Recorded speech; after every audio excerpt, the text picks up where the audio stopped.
Hello नमस्कार साथियों, GCP science classes में आपका हार्दिक अभिनंदन है।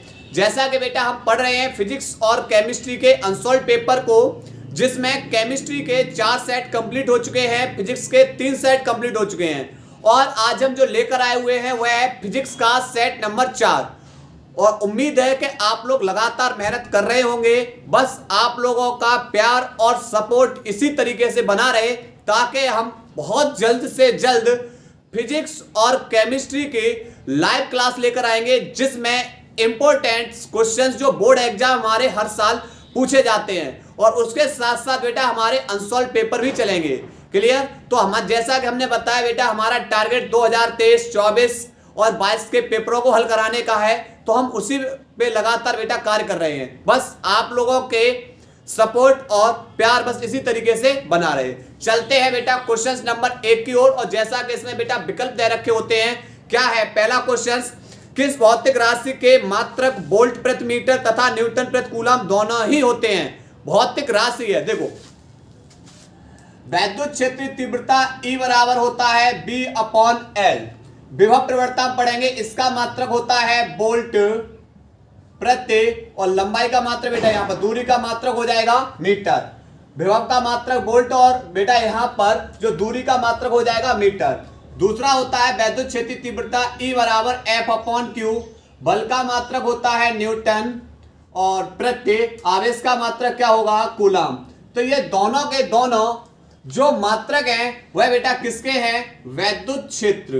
किसके हैं? वैद्युत क्षेत्र की तीव्रता के, वैद्युत क्षेत्र की तीव्रता के। क्लियर? अब इसके अंदर बेटा कौन सा विकल्प दे रखा है? तो विकल्प बेटा यहां पर विभवांतर, वैद्युत फ्लक्स और विद्युत क्षेत्र की तीव्रता। तो यहां पर बेटा इसका विकल्प नंबर 3 सही है। अब बात करेंगे विभवांतर के मात्रक की। तो विभवांतर का मात्रक, विभवांतर V डेल्टा V बराबर होता है W/Q। इसका मात्रक देखो, कार्य का मात्रक होता है बेटा जूल और आवेश का मात्रक क्या होता है? कूलम। या इसका दूसरा मात्रक बेटा क्या होता है? वोल्ट। दूसरा मात्रक क्या होता है? वोल्ट। इसके बाद बेटा वैद्युत फ्लक्स। अब विद्युत फ्लक्स की बात करेंगे तो वैद्युत फ्लक्स phi E बराबर होता है vector E dot vector A। इसमें जो मात्रक लगाएंगे E का मात्रक और A का मात्रक। वैद्युत क्षेत्र तीव्रता न्यूटन, वट्टे में कौन है? कूलम, और इनटू में दूरी का मात्रक क्या है? Metre square. क्षेत्रफल का मात्रक क्या हो जाएगा? Metre square. तो यहां पर बेटा जो मात्रक बनेगा वह बनेगा न्यूटन, न्यूटन मीटर स्क्वायर प्रति में कूलम। यानी बेटा ये तीनों के तीनों मात्रक बता दिए। वैद्युत फ्लक्स का बेटा क्या मात्रक होगा? वैद्युत फ्लक्स का ये। विभवांतर का मात्रक क्या होगा? तो विभवांतर का ये। पर हमसे ये दोनों के मात्रक पूछे बेटा, एक राशि के हैं, तो ये किसके हो गए हमारे? ये हो गए हमारे वैद्युत क्षेत्र की तीव्रता के। उसके बाद क्वेश्चन नंबर ख है शुद्ध प्रतिरोधक प्रत्यावर्ती परिपथ में विभव एवं धारा में कलांतर होता है। बेटा यहाँ पर जो कलांतर होगा विभव एवं धारा में वह शुद्ध प्रेरकत्व है। शुद्ध प्रतिरोधक में, शुद्ध प्रतिरोधक में जो कलांतर होता है फाई बराबर कैसा होता है? 0 होता है। उसके बाद ग पीएन संधि डायोड में पी सिरे को पृथ्वी से जोड़ दिया जाता है। देखो ये है हमारा पीएन संधि डायोड। इसमें पी सिरे को बेटा जोड़ दिया गया है हमारे पृथ्वी से। ये बेटा पृथ्वी से जोड़ दिया गया है और पृथ्वी पर जो विभव होता है, पृथ्वी पर विभव कैसा होता है? 0। ये पी टाइप और एन टाइप क्षेत्र को जोड़ दिया गया है विभव से, और विभव बेटा दे रखा है -2.2 वोल्ट। अब देखो तो इस स्थिति में क्या है लगाने पर, अब डायोड किस स्थिति में होगा? देखो विभव पी टाइप, देखो यहां पर पी टाइप क्षेत्र का विभव बेटा 0 है और एन टाइप क्षेत्र का विभव -2.2 वोल्ट है। मतलब ये कि बेटा ये मान है -2.2 वोल्ट। यह 0 से कैसा है? कम।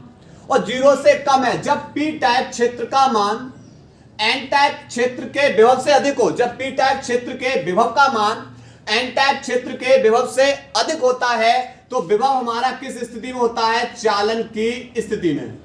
किस स्थिति में होगा? चालन की स्थिति में। क्यों? क्योंकि यह बेटा अग्र अभिनत बन जाता है। क्या बन जाता है? अग्र अभिनत।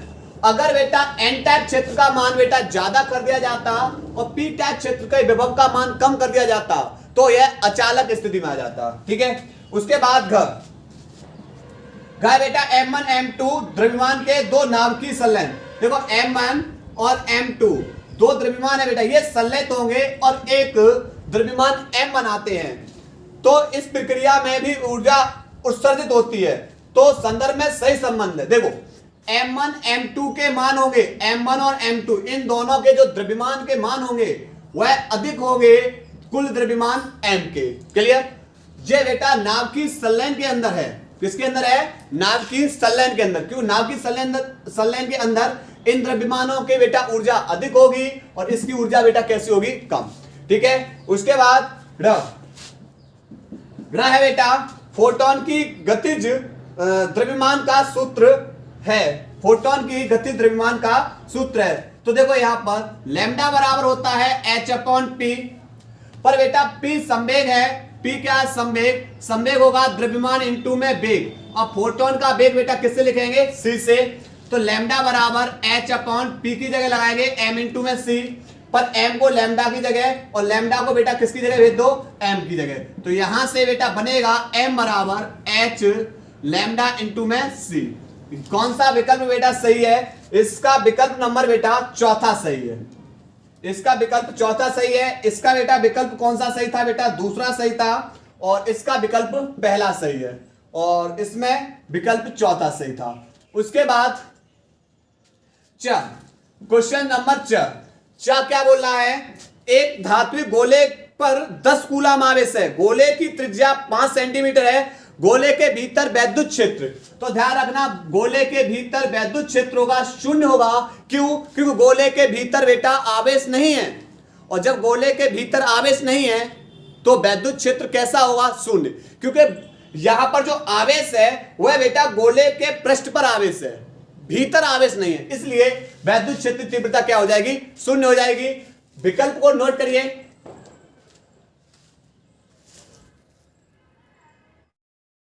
इसके बाद बेटा क्वेश्चन नंबर दूसरे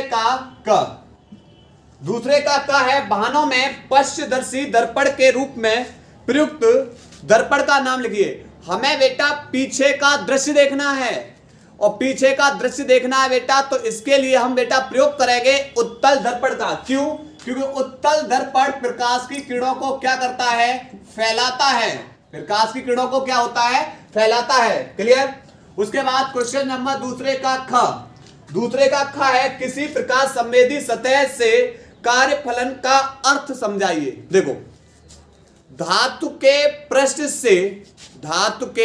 पृष्ठ से इलेक्ट्रॉनों को बाहर निकालने के लिए आवश्यक न्यूनतम ऊर्जा क्या कहलाएगी? उसका कार्यफलन कहलाती है। यानी धातु पृष्ठ से इलेक्ट्रॉनों को उत्सर्जित कराने के लिए न्यूनतम ऊर्जा दी गई, न्यूनतम ऊर्जा क्या कहलाएगी? उसका कार्यफलन कहलाती है। कार्यफलन को किससे लिखेंगे? W से लिखेंगे कार्यफलन के बारे में। किसके बारे में लिखेंगे? कार्यफलन के बारे में लिखेंगे। लिखो धातु पृष्ठ से इलेक्ट्रॉनों को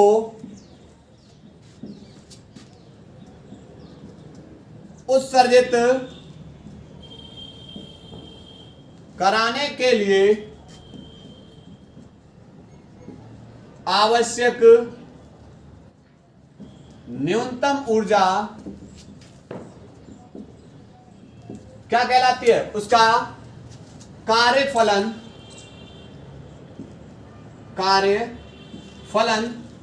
कहलाती है। कार्यफलन कहलाती है। इसे W नॉट या फाई नॉट से प्रदर्शित करते हैं।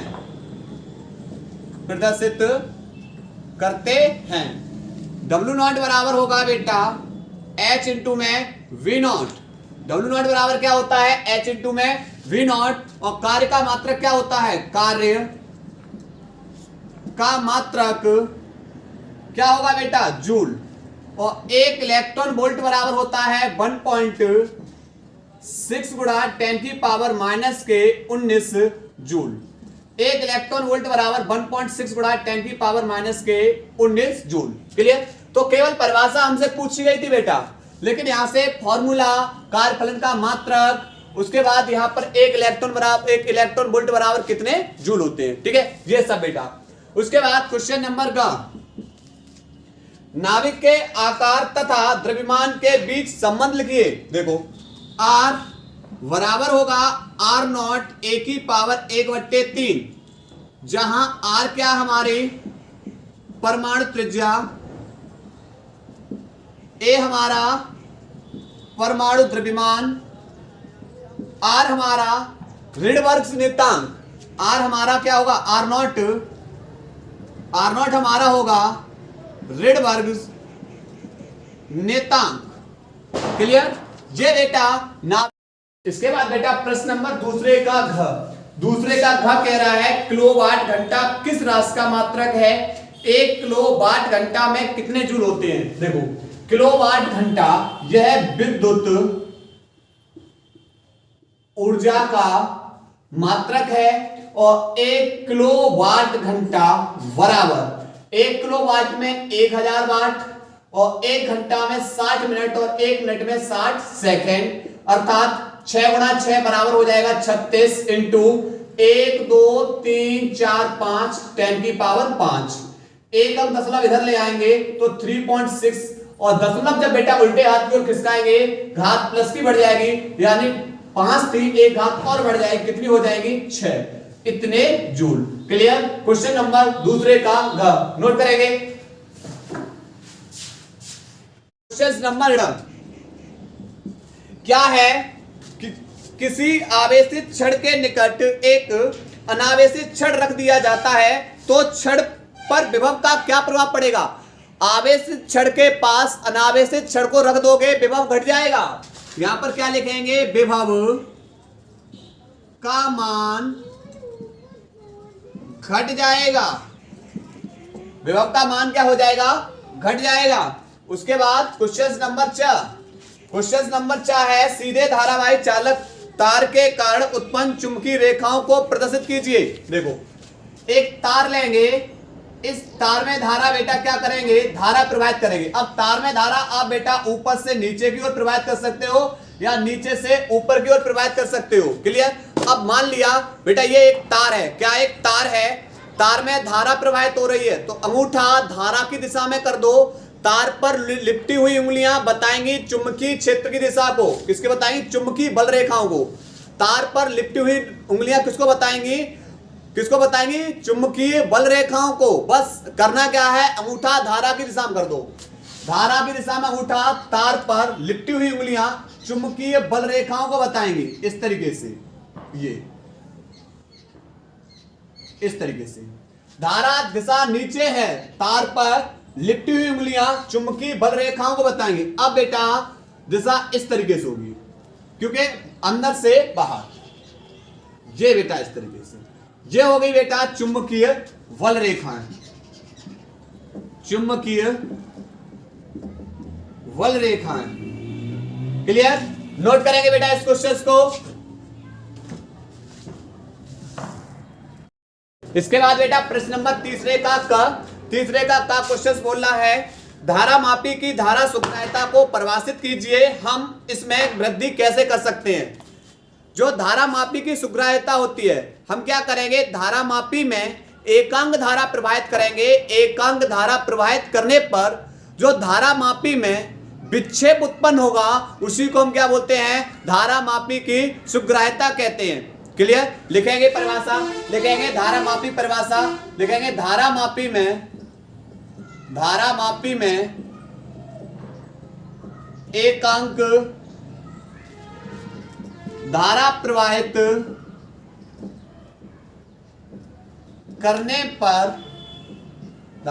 करने पर धारा मापी में उत्पन्न हुए विक्षेप को धारामापी में उत्पन्न हुए विक्षेप को धारामापी की सुग्राह्यता कहते हैं। इसे IS से प्रदर्शित करते हैं। IS से प्रदर्शित करते हैं। यहां पर धारामापी की सुग्राह्यता IS बराबर हो जाएगा यहां पर phi/I, जहां पर phi बराबर होगा n AB/, और I बराबर हो जाएगा बेटा टाउ के। क्लियर? तो जहां टाउ क्या है, देखो n है हमारा चुंबकीय, n है हमारा चुंबकीय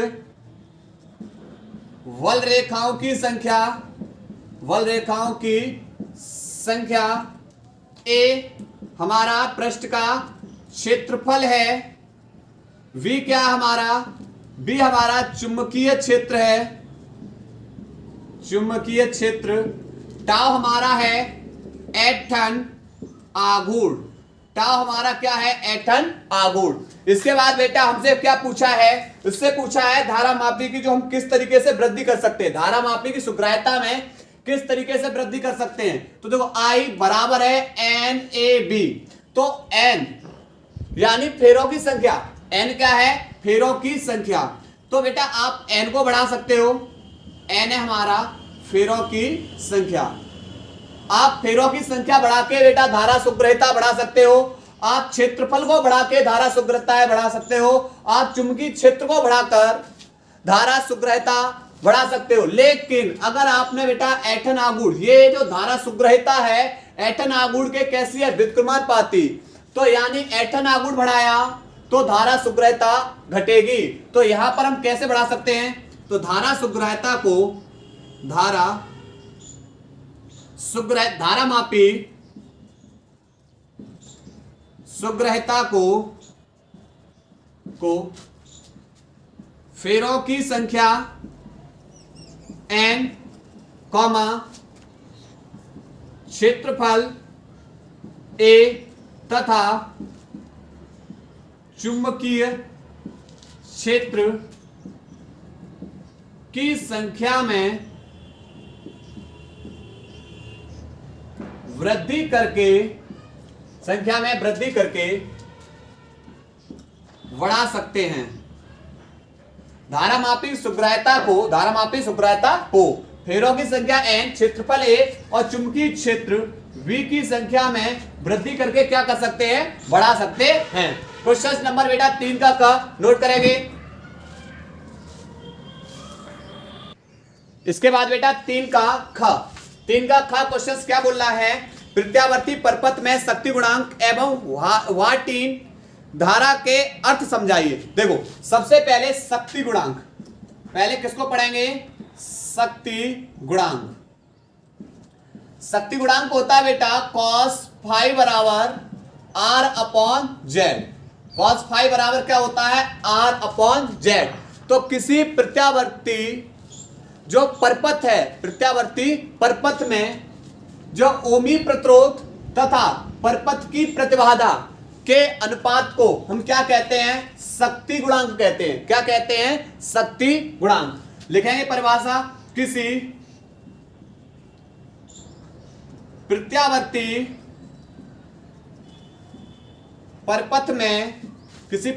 परपथ में ओमीय प्रतिरोध तथा परपथ की प्रतिबाधा के अनुपात को शक्ति गुणांक कहते हैं।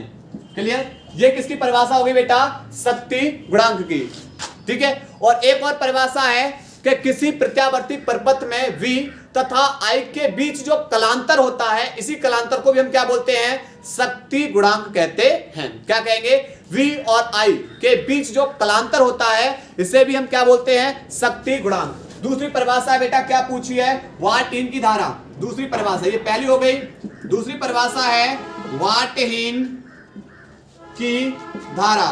वाट-हीन की क्या है, धारा। देखो क्या है वाट-हीन की धारा, देखो जब किसी प्रत्यावर्ती परपथ में केवल प्रेरण तथा धारता हो, प्रेरण और कौन हो, धारता, प्रेरण L और धारता कौन हो, C हो, तब तो परपथ में धारा प्रवाहित करने पर जो उसकी शक्ति होती है वह शक्ति क्षय नहीं होती है, शक्ति क्षय नहीं होगी। और इसी को हम क्या बोलेंगे, इसी को हम बोलते हैं वाट-हीन की धारा। क्या बताया, जब किसी परपथ में केवल प्रेरण तथा धारता हो तो उसमें धारा प्रवाहित करने पर, उस परपथ में धारा प्रवाहित करने पर जो शक्ति होगी वह शक्ति में क्षय नहीं होगी, उसी को हम क्या बोलते हैं, वाट-हीन की धारा। तो परिभाषा लिखेंगे परिभाषा, किसी प्रत्यावर्ती परपथ में केवल प्रेरण या धारता हो तो धारा प्रवाहित करने पर उसमें शक्ति क्षय नहीं होती है, शक्ति क्षय नहीं होती है। इस धारा को वाट-हीन की धारा कहते हैं। इस स्थिति में cos फाई बराबर 0 होता है। cos फाई बराबर क्या होता है, 0 होता है। क्वेश्चन नंबर बेटा 3 को खा उतारिए।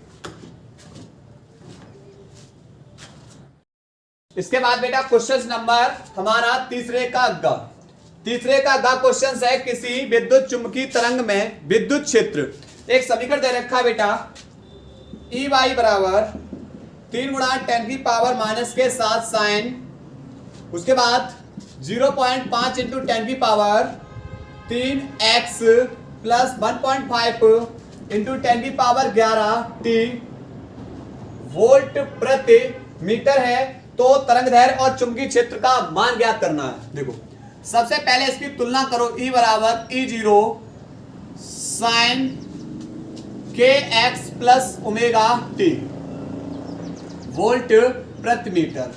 E की जगह E है, पर E0 की जगह बेटा मान दे रखा है 3 गुणा 10 की पावर माइनस के 7 वोल्ट प्रति मीटर। साइन की जगह साइन है, K की जगह मान दे रखा है K बराबर 0.5 इंटू 10 की पावर 3, उसके बाद x की जगह x है, ओमेगा की जगह बेटा ये मान दे रखा है ओमेगा बराबर 1.5 इंटू 10 की पावर 11 रेडियन प्रति सेकेंड, उसके बाद t की जगह t है। क्लियर। देखो हमें सबसे पहले क्या निकालनी है, तरंग दैर्घ्य। पहला स्टेप में तरंग दैर्घ्य पूछा है और लैम्डा बराबर हो, देखो तो यहां पर k बराबर होता है 2 पाई अपॉन लैम्डा। लैम्डा निकालना है, लैम्डा को k की जगह और 2 पाई को लैम्डा की जगह। अब मान लगाएं बेटा 2 पाई का वैल्यू 3.14 बटे k का वैल्यू 0.5 इंटू 10 की पावर 3। क्लियर। अब करना क्या है, अब करना बेटा ये है कि 314 दूनी 628 पर k के बाद 0.2 बटे 0.5 इंटू, देखो अब ये प्लस के 3 है घात, ऊपर जाके माइनस के 3 हो जाएंगे। किसके हो जाएंगे बेटा, माइनस के 3। ऊपर 2 अंक दशमलव, नीचे 1 अंक दशमलव, दशमलव से दशमलव हटाओ, 1 जीरो बढ़ाया, 2 अंक दशमलव नीचे 2 ऊपर। अब देखो 50 का भाग देंगे, 50 एकम 50, 62 में से 50 गए 12, 128 हो जाएंगे, 50 दूनी 100, 28 बचे। अब 28 में भाग जाएगा नहीं, 50 का दशमलव लगाएंगे, 50 पंजे 250 और इंटू 10 की पावर 3। क्लियर। और ये हमारा किस क्या निकलेगा बेटा, माइनस के 3, और ये हमारी क्या निकलेगी, तरंग दैर्घ्य। ठीक है। उसके बाद अब हमें करना क्या है, हमें बेटा निकालना है बी नॉट। तो बी नॉट बराबर होता है ई नॉट बट्टे सी, और ई नॉट का वैल्यू क्या है, सेकंड स्टेप क्यों चल रही है बेटा, ई नॉट का वैल्यू है हमारा 3 गुणा 10⁻7 और माइनस के, और बट्टे में सी का वैल्यू है 3 गुणा 10⁻8, 3 से 3 कैंसिल, 1 इंटू प्लस के 8 है ऊपर जाके माइनस के 8 हो जाएंगे, माइनस के 8 और माइनस के 7 माइनस के 15, ये बेटा टेस्ला। अब इसकी तुलना करनी बेटा विद्युत चुंबकीय समीकरण से, तो B बराबर करना है B0 साइन के प्लस के एक्स प्लस ओमेगा टी, मान लगाएंगे। बी नॉट का वैल्यू आपने बेटा निकाला है 1 गुणा 10⁻−15 साइन के का वैल्यू बेटा 0.5 इंटू 10⁻3 एक्स प्लस ओमेगा का वैल्यू, कहां गया ओमेगा का वैल्यू, ये रहा बेटा, ओमेगा का वैल्यू लगाएंगे 1.5 इंटू 10⁻11 और उसके बाद टी, और मात्रक हो जाएगा बेटा इसका टेस्ला, मात्रक क्या हो जाएगा इसका टेस्ला। नोट करेंगे 3 के का क्वेश्चन को। इसके बाद बेटा क्वेश्चन नंबर 3 का घ, प्रचुंबकीय तथा अनचुंबकीय पदार्थों में अंतर बताइए। देखो क्या है प्रचुंबकीय पदार्थ और क्या होते हैं अनचुंबकीय पदार्थ। देखो प्रचुंबकीय पदार्थ क्या है, वे पदार्थ जो प्रबल चुंबकीय क्षेत्र में रखने पर चुंबकीय क्षेत्र के विपरीत दिशा में अति क्षीण रूप से क्या हो जाते हैं, चुंबकित हो जाते हैं, तथा शक्तिशाली चुंबक के समीप लाने पर यह क्या होते हैं, मामूली से प्रतिकर्षित होते हैं। तो इन्हें क्या बोलते हैं, इन्हें बोलते हैं प्रचुंबकीय पदार्थ, जैसे तांबा, सोना, चांदी, नमक आदि। क्लियर। उसके बाद अनचुंबकीय पदार्थ क्या है, कि वे पदार्थ जो बाह्य चुंबकीय क्षेत्र में रखने पर क्षेत्र की दिशा में ही क्या हो जाते हैं, चुंबकित हो जाते हैं, तथा किसी शक्तिशाली चुंबक के समीप रखने पर ये क्या होते हैं, कुछ आकर्षित होते हैं। प्रचुंबकीय प्रतिकर्षित होंगे, अनचुंबकीय क्या होते हैं, आकर्षित होते हैं। क्या कहलाएंगे, अनचुंबकीय पदार्थ, जैसे एल्यूमिनियम, मैग्नीज, कॉपर सल्फेट आदि। क्लियर। नोट करेंगे बेटा क्वेश्चन नंबर 3 के घ को। इसके बाद बेटा प्रश्न नंबर 4 का क, 4 का क क्या है, विस्थापन धारा की आवश्यकता पर संक्षिप्त टिप्पणी लिखिए। उसके बाद बेटा 10⁻⁻10 मीटर तरंगदैर्घ्य की एक्स किरणें, 55 मीटर की तरंगदैर्घ्य की रेडियो तरंगें तथा 6000 एंगस्ट्रॉम तरंगदैर्घ्य की प्रकाश तरंगों के लिए कौन सी भौतिक राशि समान है। देखो समझते हैं विस्थापन धारा की आवश्यकता को। क्या है विस्थापन धारा, जो विस्थापन धारा होती है वह रिक्त स्थानों के माध्यम से, विस्थापन धारा जो रिक्त स्थान है उन रिक्त स्थानों के माध्यम से विद्युत चुंबकीय तरंगों के प्रसार में केंद्रीय भूमिका निभाती है। प्रसार में क्या करेगी, केंद्रीय भूमिका निभाती है। यह समय के साथ वैद्युत फ्लक्स में जो परिवर्तन के कारण क्या होती है, उत्पन्न होती है। यह धारा किसके कारण उत्पन्न होगी, समय के साथ अगर हम वैद्युत फ्लक्स में परिवर्तन कर देंगे तो यह धारा क्या हो जाएगी, उत्पन्न हो जाएगी। उसके बाद बेटा यहां पर पता है B बराबर होता है C/λ, लैम्डा बराबर हो जाएगा C/V, जहां लैम्डा तरंगदैर्घ्य है, C प्रकाश का वेग है। अच्छा अब यह तरंगदैर्घ्य किस भौतिक राशि के समान है, तो यह लैम्डा व्युत्क्रमानुपाती है 1/b के, और लैम्डा समान पाती है किसके, लैम्डा समान पाती है C के। अर्थात बेटा जो तरंगदैर्घ्य है वह बेटा बराबर है किसके, C के। तो जो तरंगदैर्घ्य बेटा अलग अलग दे रखी है, इनकी जो भौतिक राशि है वह किसके बराबर होगी, प्रकाश के वेग के बराबर। जो तरंगदैर्घ्यों की जो आवृत्ति तरंगदैर्घ्य दे रखी है, जो तरंगदैर्घ्य दे रखी है वह किसके बराबर होंगी, प्रकाश के वेग के बराबर होंगी। और ये इसका वेग कितना होता है, 3 गुणा 10⁸ मीटर प्रति सेकंड। क्लियर।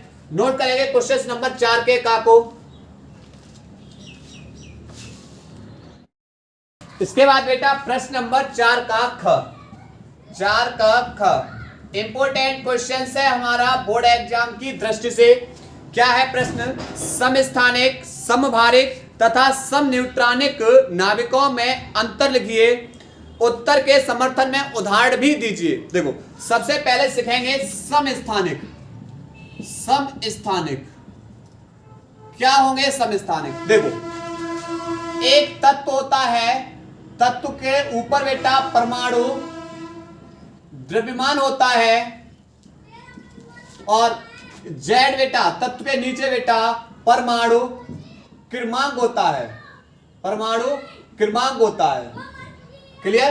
तत्व के नीचे बेटा कौन होता है? परमाणु क्रमांक। अब क्या होगा? समस्थानिक किसे कहेंगे? देखो, एक ही तत्व के वे परमाणु, एक ही तत्व के वे परमाणु जिनके परमाणु क्रमांक तो समान होते हैं किंतु परमाणु द्रव्यमान भिन्न भिन्न होते हैं, क्या कहलाएंगे? समस्थानिक। जैसे हाइड्रोजन का उदाहरण है बेटा इसका, हाइड्रोजन के समस्थानिक।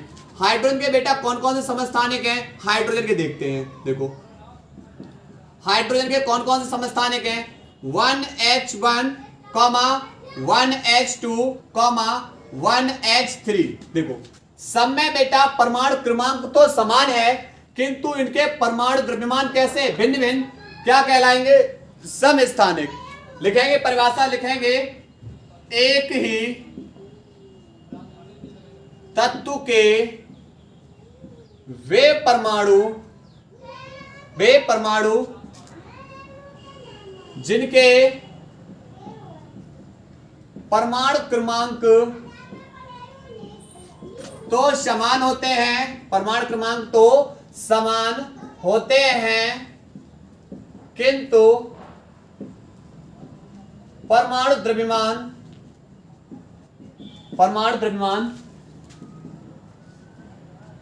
भिन्न भिन्न होते हैं।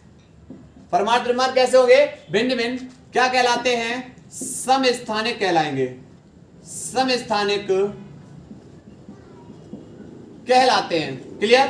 परमाणु क्रमांक समान किंतु परमाणु द्रव्यमान कैसे है बेटा? ये भिन्न भिन्न है। ठीक है, ये समस्थानिक। अब बात करेंगे दूसरी बेटा परिभाषा समभारिक की। समभारिक, भारिक का मतलब बेटा अब भार, भार का मतलब परमाणु द्रव्यमान समान होगा, समान भार होगा। यानी इसमें क्या होगा? भिन्न भिन्न तत्व होंगे लेकिन भिन्न भिन्न तत्वों के परमाणु द्रव्यमान तो समान होंगे किंतु परमाणु क्रमांक कैसे होते हैं? भिन्न भिन्न होते हैं। परमाणु क्रमांक कैसे होते हैं? भिन्न भिन्न, क्या कहलाएंगे? समभारिक। क्या कहलाते हैं? समभारिक। तो लिखेंगे परिभाषा, लिखेंगे परिभाषा, लिखेंगे भिन्न भिन्न तत्वों के वे परमाणु जिनके परमाणु द्रव्यमान तो समान होते हैं किंतु परमाणु क्रमांक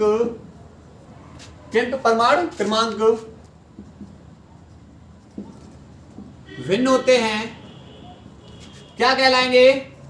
समभारिक कहलाते हैं। समभारिक कहलाते हैं। जैसे उदाहरण बेटा क्लोरीन, उदाहरण में बेटा कार्बन नाइट्रोजन, कार्बन व नाइट्रोजन C614 और 7N14। क्लियर? कार्बन का परमाणु द्रव्यमान बेटा 14 है और नाइट्रोजन का द्रव्यमान भी 14 है। क्लियर?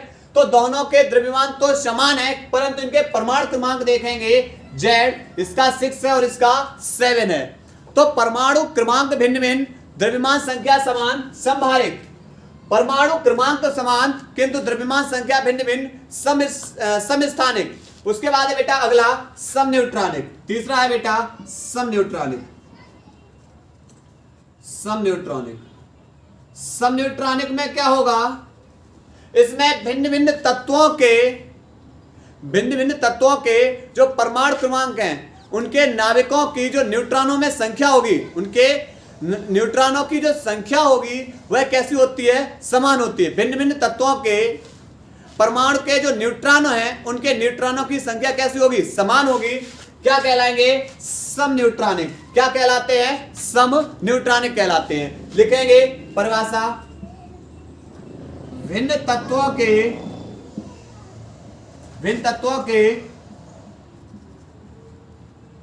परमाणुओं के न्यूट्रॉनों की संख्या समान हो क्या कहलाएंगे, सम न्यूट्रॉनिक कहलाते हैं। सम न्यूट्रॉनिक कहलाते हैं, सम न्यूट्रॉनिक कहलाते हैं। इसका जो उदाहरण होगा वो उदाहरण बेटा 1s3 व 2he व 2he4, 1s3 व 2he4। अब न्यूट्रॉन की संख्या कैसे निकालेंगे, तो न्यूट्रॉन की संख्या निकालने के लिए बेटा फॉर्मूला होता है A बराबर P प्लस n, और बेटा Z बराबर होता है E के, और E बराबर किसके होता है, P के। जितना Z होगा उतना ही E होगा, उतना ही क्या होगा, P होगा। क्लियर। अब देखो यहां पर बेटा अगर हमें डायरेक्ट न्यूट्रॉन की संख्या निकालनी है तो परमाणु द्रव्यमान में से घटा देंगे परमाणु क्रमांक को, हमारे न्यूट्रॉन की संख्या निकल आएगी। देखो 3 में से 2 गया बेटा, 3 में से 1 गया 2, और 4 में से 2 गए बेटा, कितने बचेंगे 2। अर्थात दोनों के न्यूट्रॉनों की संख्या कितनी है बेटा, 2 है। क्लियर। मैंने क्या बताया, डायरेक्ट न्यूट्रॉनों की संख्या निकालनी है, इनके परमाणु द्रव्यमान में से घटा दो इनकी परमाणु संख्या को, हमें मिल जाएगा बेटा न्यूट्रॉनों की संख्या। क्लियर। नोट करेंगे बेटा क्वेश्चन नंबर 4 के खा को।